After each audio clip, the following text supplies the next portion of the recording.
Every 1,000 years, the gods decide to test humanity by creating a being that emerges from the sands of the earth. This man will create art so beautiful, yet so abhorrent, the masses will scramble in confusion. The only way to defeat this man is to analyze his work, see which art is worthy of love, and which is worthy for destruction. Join us as we take a look at the one, the only, Adam Sandler.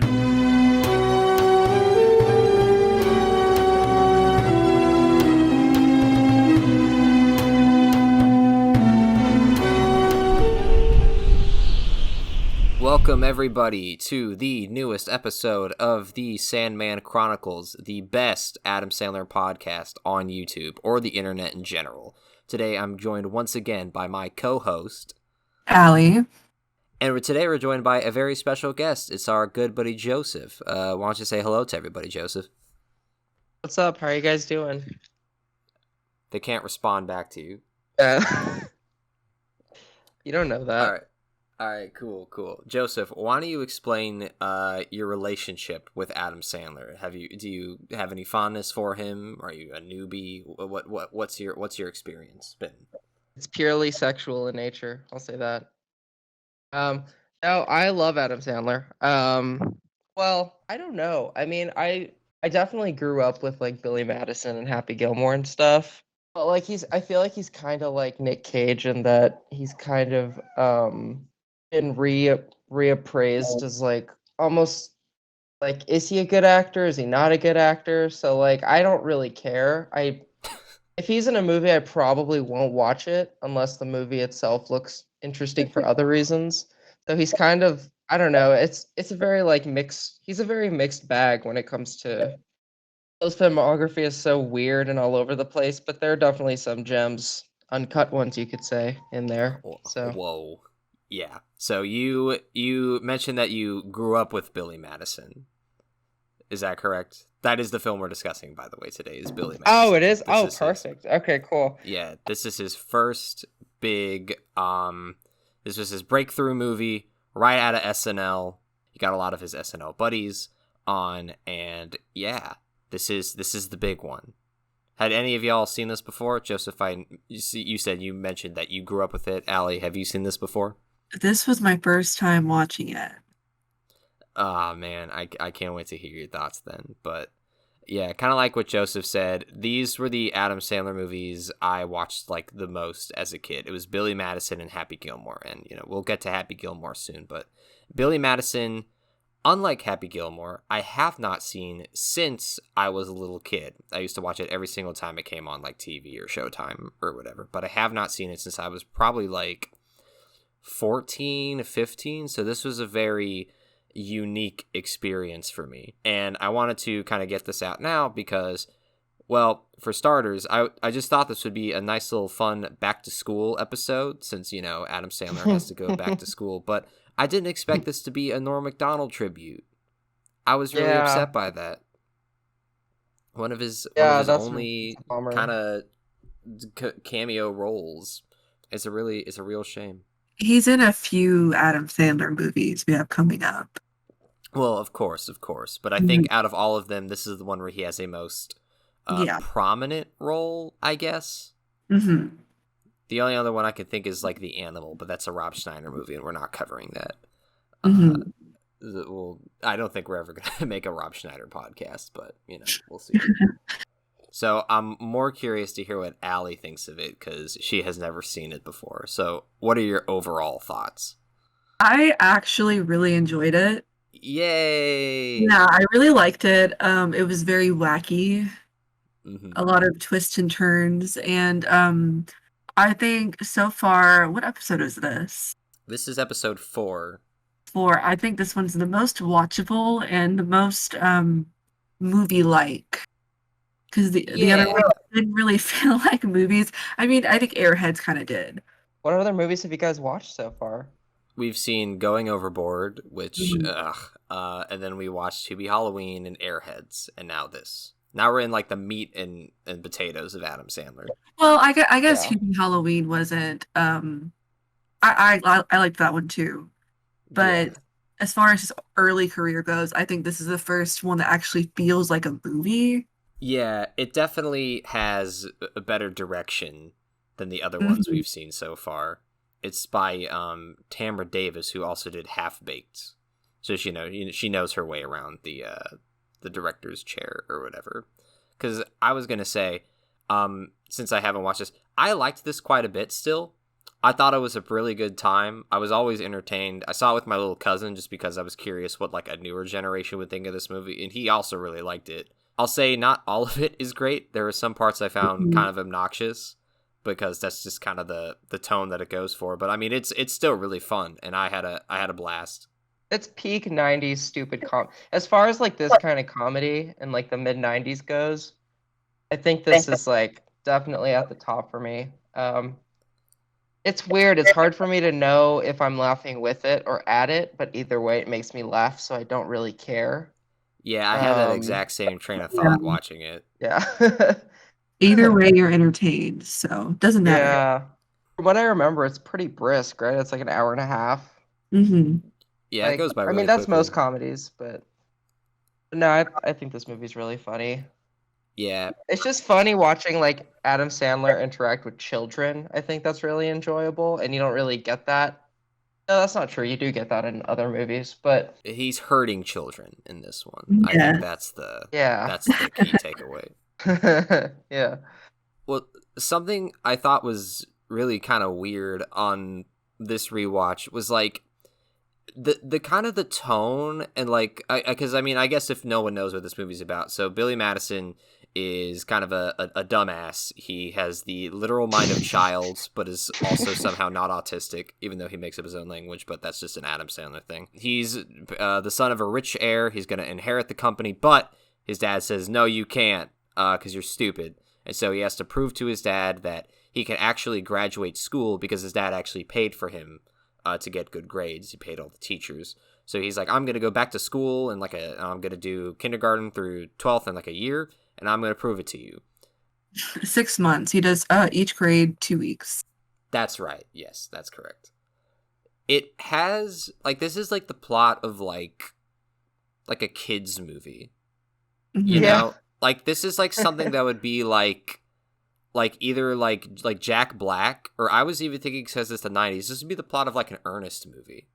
Like Ernest Back to School or something. And then he has to like warrant to lurk with all of the kids again or whatever, and it's like a feel good movie. And instead it's like this pretty like weird kind of like lot of sexual jokes, a lot of like cussing, a lot of like really weird humor that's like kind of for like teens or adults. I thought it was a really weird tone, but it does work. But I just thought it was kind of like 69. yeah, exactly. I just thought it was funny. Like this is out of all of the possible ways you could go with this premise, like this is the way they went with it, which I really liked. Well, I feel like what's weird about I don't know if this is like a 90s thing, but I feel like the line between just like dumb comedies and kids movies was kind of blurred. They were so like a lot of the comedy was so goofy and over the top, and it was like a lot of physical comedy that I feel like at least when I was growing up, a lot of the movies that I watched that were kind of in this vein were not really meant for kids, but the way that they were presented looks like they're meant for kids. So it's this, I don't know, like a lot of Adam Sandler movies I think are first watched when you're a kid. Right? They're Yeah. not really meant for kids. I don't know, there's just this weird blur, I think, at that in Yeah, that time. Whereas like nowadays it's much more clear that this is an adult comedy, this is a kid comedy, you know? I think a part of that kind of goes because I mean he has like man child mind of a child kind of mentality in like all of his movies. This one feels like, I mean, even with like the goofy music in the background all the time, which I'll say if I could say any negatives, probably the music. I thought the music was kind of annoying a lot of the time because it's like trying way too hard to be like chipper and chirpy. But I mean, like you go from like him chasing like a giant stuffed penguin and like playing dodgeball with kids and like to like oh, it's dirty magazine day, it's dirty magazine day, Yeah. and then he just like watches like all these like different like porn mags. It's really, it was weird, but it worked. I thought it was really cool.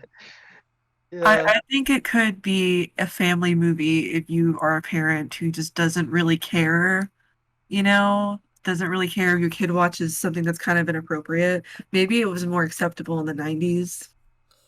Yeah, I think maybe it's not a family movie, like a movie you watch with your Yeah, family, but just definitely a movie you watch at like a sleepover, you know? yeah, but I feel like I would get the appeal that a child would have to the movie.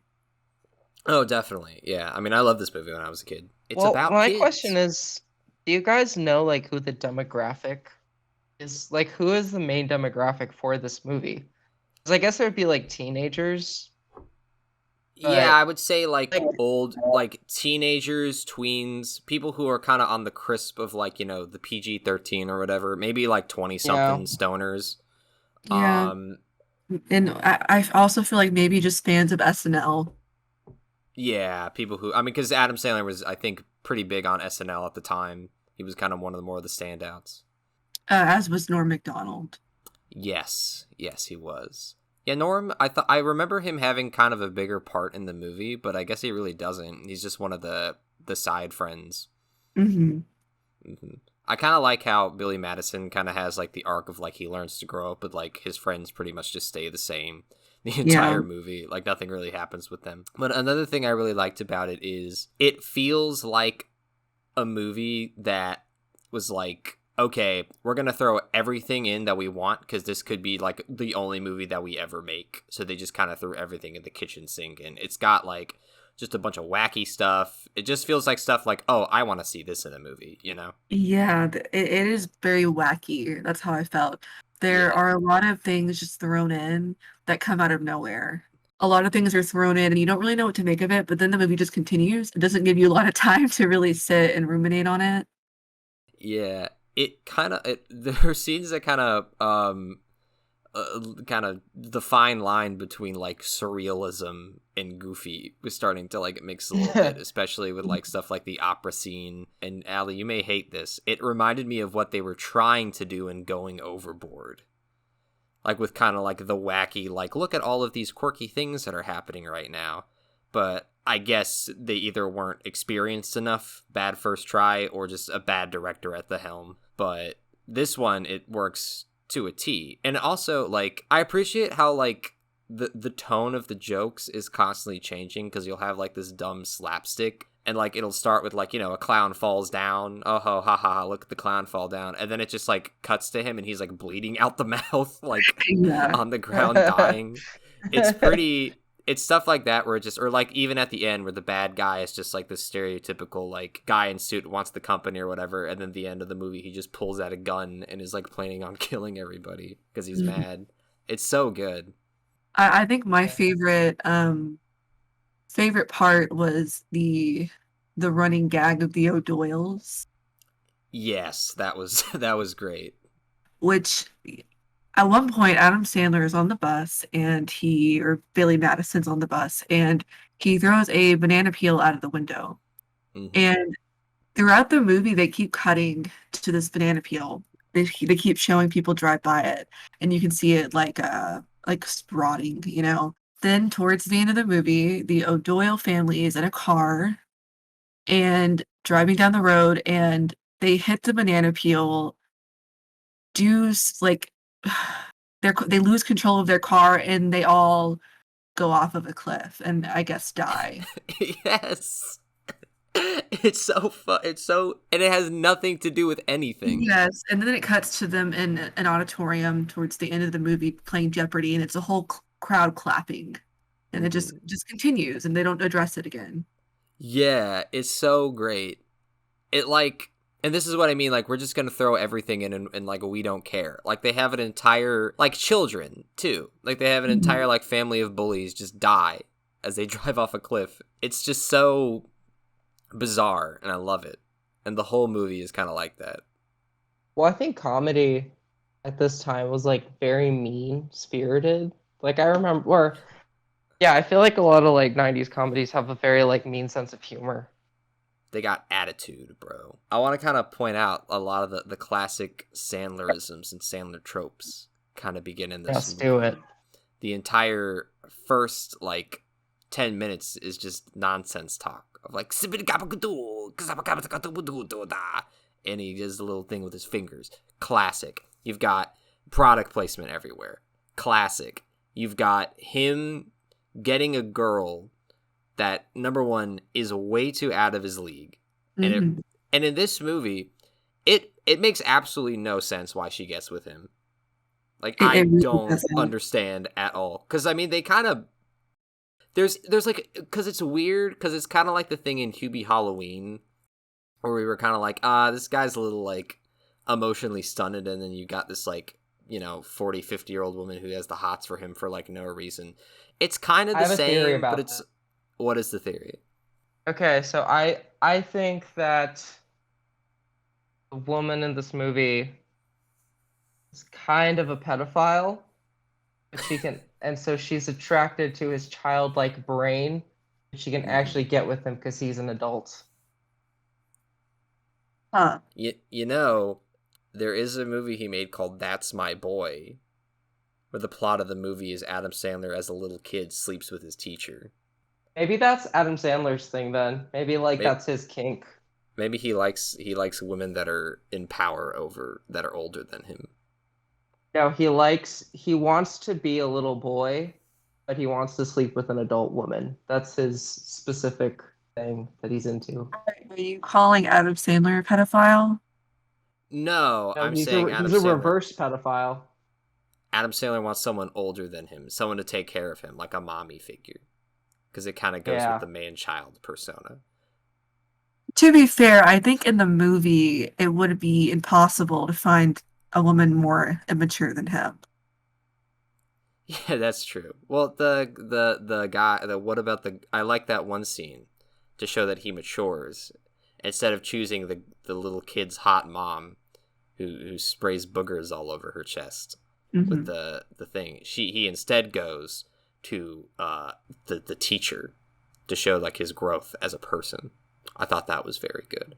I like that scene a lot because they had her wearing a very see-through transparent white dress where you could see her underwear and her bra. Yeah, And at also a little later children's on, party. yes, and there's also a scene later on where she's wearing a very transparent white shirt and she jumps into the pool and has her white shirt all wet.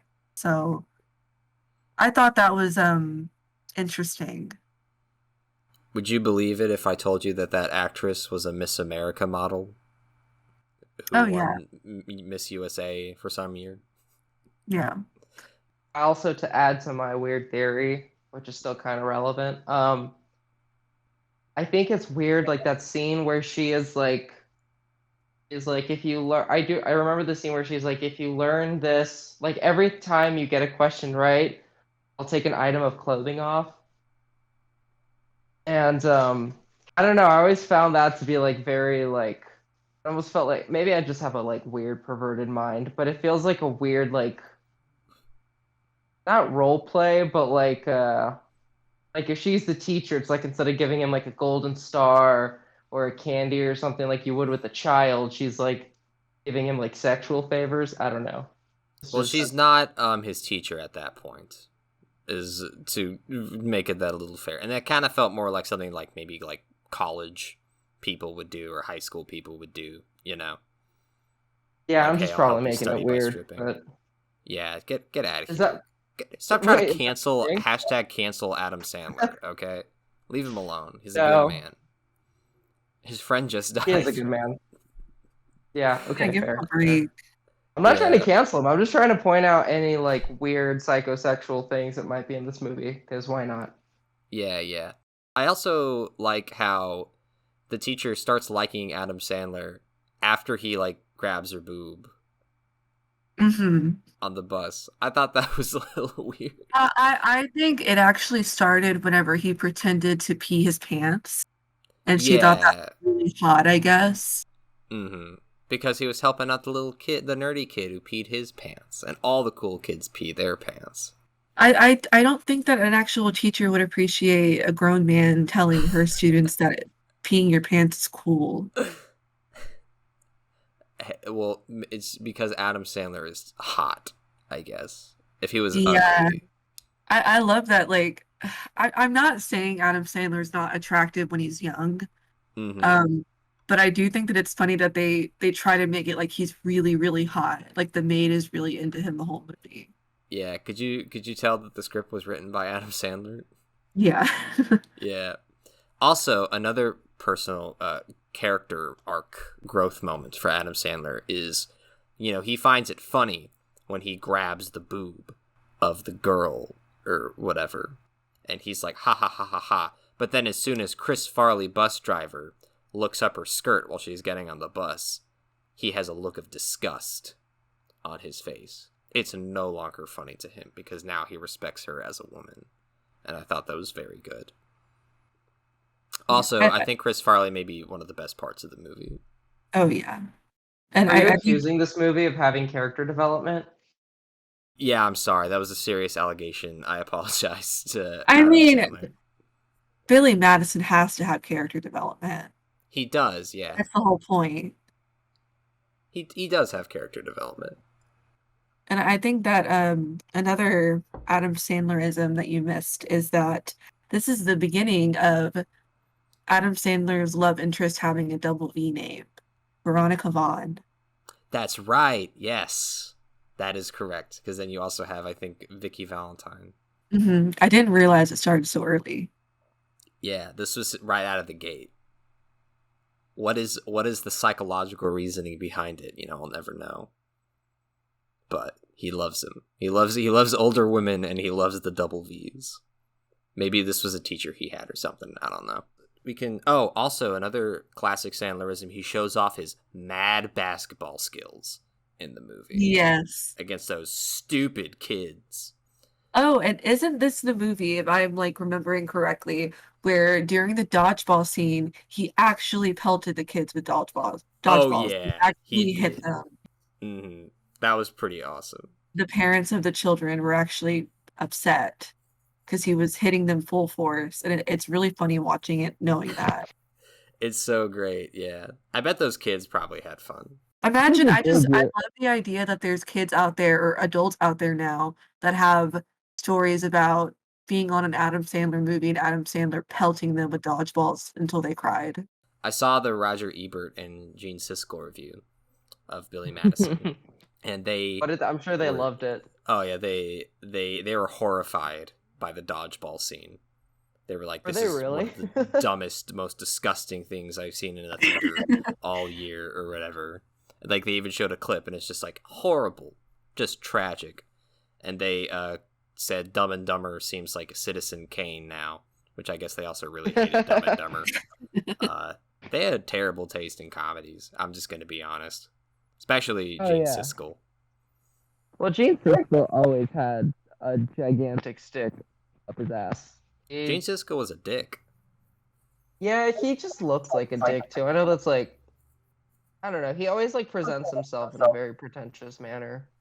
There was I saw the Gene Siskel tribute video that Roger Ebert did back in the 90s, and there's it's oh he was a cool guy, he loved movies, he loved basketball or whatever, and then they just casually gloss over a line where they're he loved knowing that he could make or break a new actor's career with just one bad review. I'm what a fucking asshole.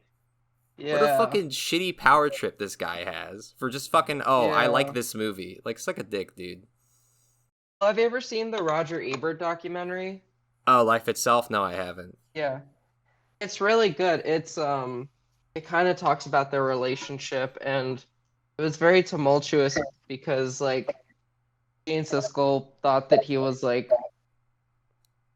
better than Roger Ebert, because Roger Ebert I think worked at the Sun Times, and Siskel worked at whatever the other paper was, but the paper that he worked at was, I guess, much more prestigious, and so he looked down on everything, and so basically he's just a giant pretentious asshole, and he thought that he was better than everybody. So anyway, he died first, so I guess Roger Ebert won. Yeah.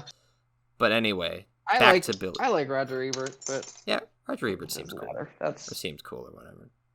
I think that it's also worth noting that Bradley Whitford is in this movie. Yes. It was pretty interesting seeing him play a role like that. Yeah, I thought that was definitely unique. I could tell. I think this was he. Did he have big roles before then, or I'm not nah? sure. Because I can't see him playing anything like that today. Although he was really annoying in the Godzilla movie, Mhm. and he played that similar goofy thing. My favorite thing about his character in the Godzilla movie is like they've already established like Godzilla and other, but as soon as someone says like, hey, these other monsters exist in Antarctica, he's like, what? No, that's impossible. There's no way that can be real. It's like, okay, dude. Like, come on, this is your job. I also like how as soon as he gets to high school, it's immediately pointed out how big of a loser he is. Like, nobody likes him. And then you have the amazing scene where he calls up an old high school fellow high school Yes. student who then well, you can explain actually. So Adam Sandler, is complaining to his love interest that everyone's being mean to him in school, and she says, "Well, maybe Billy, you were mean to people in high school." And he says, I see what you're saying. So later that night, he goes in the phone book and he calls a kid he used to bully, played by Steve Buscemi, who is making his third appearance in the Sandman Chronicles, and probably his best role yet. But he's just chilling, answers the phone. Adam Sandler apologizes. He says, "It's okay, no biggie." He hangs up the phone. The camera pans. It sees that he has a people to kill list on the wall, and Billy Madison his name is crossed off. And then he puts on lipstick and just vibes. And it's amazing. And that was probably, I think I laughed the hardest at that part. Mhm. If anybody wants to start a Steve Buscemi podcast, I would be completely down to do that. I would be down too, yeah. That would be kind of hard because he has so many like bit parts in movies that are too memorable to the point where like I feel like we'd include like every single movie he's ever been in. So like we wouldn't even get through half of them by the time we all died. I feel like he's one of those sorry, not to like go off track, but I feel like he's one of those underrated,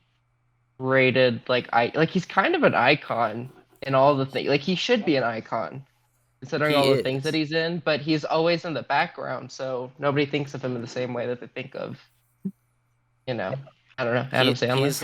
He is like the definition of a character actor, Mhm. Yeah.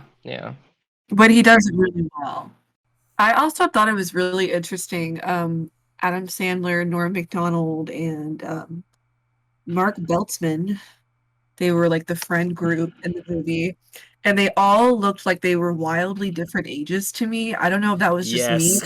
but I was like, why are these people hanging out together? How did this even happen? They kind of felt like other rich kids, other like grown-up rich kids who are also losers and don't have any lives and stuff. That's kind of how it always felt to me, but to the age difference didn't really matter.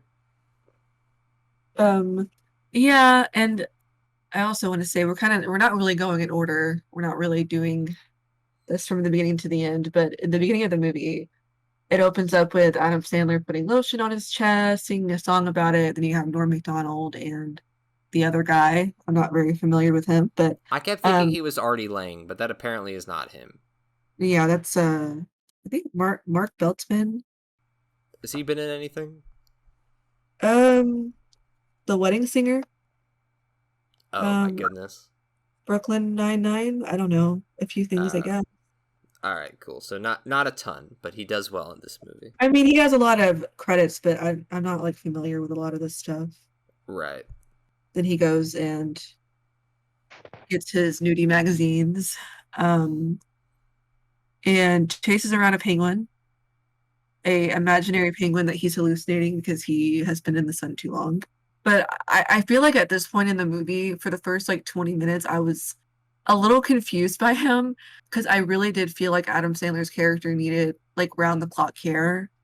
Like I was like, Yeah. is he actually this like, is he like joking or is he actually like this? Like does he need help getting dressed? Like why There's even a line where like a kid says like, "Oh, I heard he's retarded or something," and he gets like mad, and I'm like, "Well, I mean, are they not implying that like a tiny bit?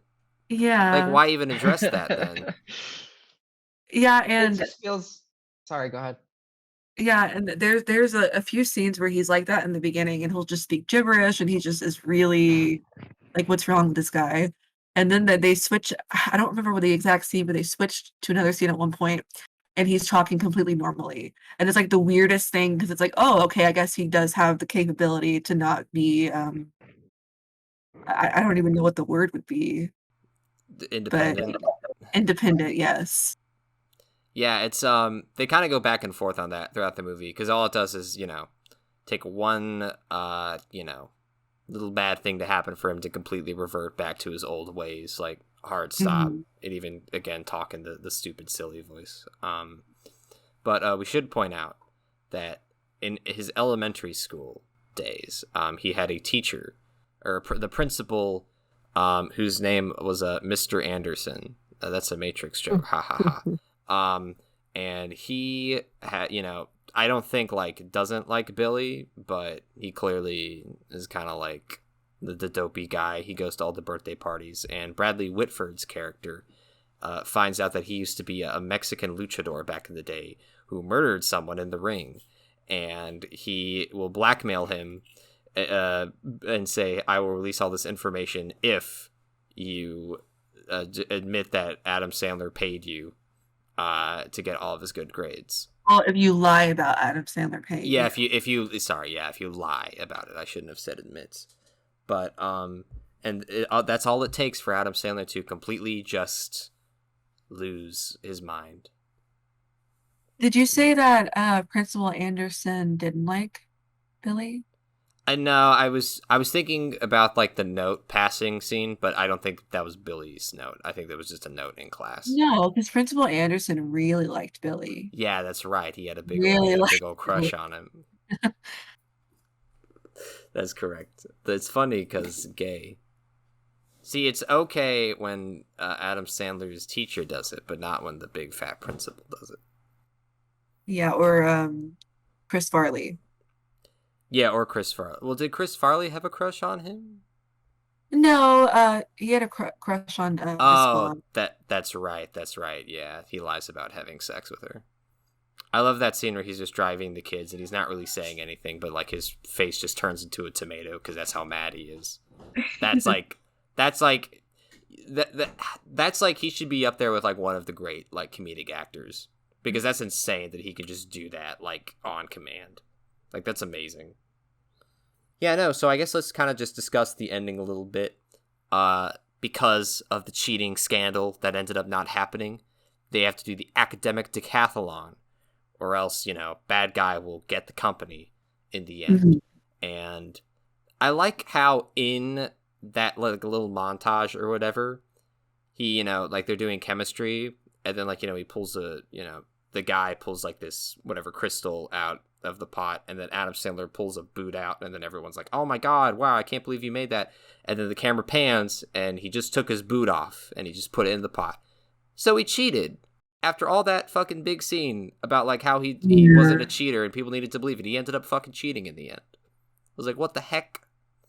And they don't acknowledge it. It's just one of those things that happens in the movie that you're like, oh, okay. And then they just move on. Yeah.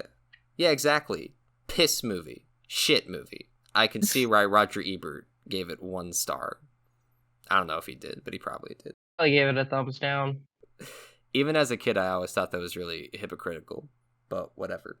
But the last scene, the with the Jeopardy board is just pure gold. Everything comes back. The luchador comes back. Steve Buscemi has a rifle. Of course, the bad guy doesn't know anything about business ethics. The fantastic the big speech given by the principal of "I award you no points. May God have mercy on your soul" is fantastic. That whole end scene Yeah. is just awesome. Yeah. The I think delivery really makes it too. Yeah. yes. I think it's really interesting or funny how what was his name? Eric, Bradley Whitford's character, pulls out a gun and sends the crowd screaming and, threatens to shoot multiple people. And then at the last scene, he's at Adam Taylor's graduation, just sitting in the front row.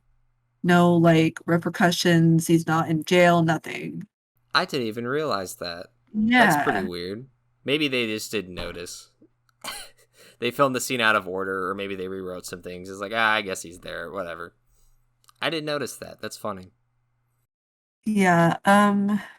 And some trivia. Bradley Whitford never actually saw Billy Madison after the Really? release. Yeah. Has he seen it now? I'm not sure. That's a shame. I hope he doesn't have a stick up his ass. Did you also notice how the clown from the birthday party is in the back of the crowd and like just a ton of shots for no reason? I did not notice that. Like when they're explaining the rules of the decathlon, the clown is just in the back of the crowd. It's pretty great. And then, of course, the movie ends. Billy Madison decides to become a teacher, and he gives the company to the nice businessman. So The the nice day is thing saved. is Mr. Heckles and Friends. That's right. I knew that guy Yeah. looked familiar. That's awesome. And then the day is saved, and the world is made merry again, thanks to Billy Madison. Ho ho, hip hip hooray. And that's Billy Madison. Well, you are missing the fact that it ends with everybody making out, Yes, that is true. That is true. including Norm MacDonald with the lunch lady, That's which I right. really enjoyed. That was fantastic. Yeah, a great way to honor his legacy. You don't really see lunch ladies in comedies anymore. I feel like in all comedies there's always a lunch lady. Yeah, because I know that was a big SNL thing. Chris Farley played the evil lunch lady, and Adam Sandler sang. Oh yeah, that's right. Yeah, yeah, But in especially in high school comedies, there's always a lunch lady character. yeah. I mean, I guess I Lady, just you're don't watch that many scaring high me. school comedies. Yeah. I didn't get that scene, but I guess that's a reference to a song of Adam Sandler's. Yeah. To me, even if you don't know that, it works just because he just throws so much crap in the movie with like no explanation that like it's just another one of those, you know? Yeah, and one thing that we didn't talk about is his first teacher, his kindergarten teacher, I guess. Well, she's just kind of weird, I guess. She's meant to be like a very eccentric character. But there is a scene where he is cleaning a chalkboard and she is sitting in a chair in front of him, putting glue all over her face. I didn't get that. Yeah, I think that's just because she's hippy dippy. I feel like a lot of this movie is very inside jokey. Yeah. That wouldn't surprise me. But all right. I think this is the part. I think this is the end. So why doesn't everyone give their kind of final thoughts on Billy Madison, and then we'll give our official ranking. Okay. Well, as I mentioned, it's been a minute since I've seen it, but I mean, I enjoy it. This actually makes me want to go back and watch it again because I'm remembering, oh yeah, that part's funny. So I'll have to watch it again, but it definitely sticks out to me. I've seen a handful of Adam Sandler comedies, and this one has always stuck out to me as like one of the funnier ones. It's always like tied between this and Happy Gilmore, and then it's like the other movies because I feel like there are like three tiers of Adam Sandler. There's like the rom-coms, serious movies, and then the stupid comedies. Mm-hmm. As far as the latter goes, this is definitely like top tier stupid comedy, Adam Sandler. So I agree. What would you give it out of 10? If you can, oh if you're god, too biased, it's we been a won't. hot minute. Let's see, whatever. Let me see what I gave Happy Gilmore because they're pretty close. I associate them together. So If you cannot, if it's been too long for you, we can remove it from the ranking out of bias, I guess. I'd probably give it like a 7 out of 10. A 7 sounds good. Yeah, that feels right. Yeah, a 7. All right, awesome. Allie, what would you give it? I would give it a 6 out of 10. Ooh. I enjoyed it. I liked it. I don't think it deserves a 7 personally, but I'm glad you liked it Feel that attacked. much. Yeah. I am also going to give it a 6 because I did find parts of the movie extremely annoying. Yeah. But overall, I really did like it, and I was never bored. But there were a lot of points where I was like, all right, dude, like, come on. You gotta give me something else, something to chew on. And but no, it's just very charming. I think that's the best way. I don't remember it being charming, but I think it is. It feels like everyone wanted to make a movie, you know? Yeah. All right. I'll have to rewatch it, and then I'll update. I'll let you guys know. Of course. All right, now to plug in our ratings into the official Sandman Chronicles calculator. The official rating for Billy Madison is a 6.33. So this is right above Airheads, but a couple steps below Hubie Halloween. It's right smack dab in the middle, which I'm surprised. I thought this would be towards the top, but I guess we'll see how shitty these other ones are. I mean, I think which one is Airheads? I don't remember Airheads. Sorry, Allie. I think I keep disrupting you. Oh, it's totally fine. I was just saying, I think a 6 is pretty fair, and I think a 6 is pretty good for a comedy. I think it is. I was just expecting. In my memory, it was like an 8, but watching it again, it is more like a 6. So I was just surprised, and I also did not expect Hubie Halloween to be as enjoyable as it was. Yeah, I have not seen that. I'm gonna have to add that to my Halloween list this year. Oh, it's a fucking classic. I think Hubie Halloween is my favorite so far. Definitely. What did you give Hubie Halloween? I think the official score is like an 8. I think that's right. Pretty good. It's very, very good. Really good.